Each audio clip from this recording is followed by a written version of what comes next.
বড়দিন উপলক্ষে এবং 1 জানুয়ারি উপলক্ষে একটা গিফট কিনেছে।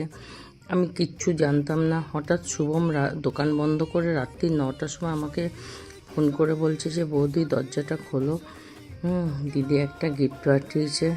আমি তো শুনে আমি কিচ্ছু জানি না শুভমকে কখন ফোন করেছে বা কিছু। সেই গিফটটা এখন আনবক্সিং করছি।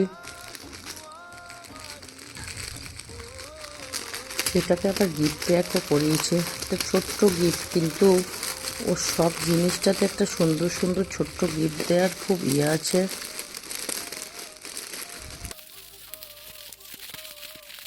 একটা খুব সুন্দর কুর্তি আমাকে গিফট করেছে। একটা ছোট্ট জিনিস, কিন্তু এই জিনিসটাতেই বিশাল বড় আনন্দ। এই জিনিসটাতেই, এটাতেই আমি খুব খুশি। এটাতেই এই দেখো কত সুন্দর জিনিসটা।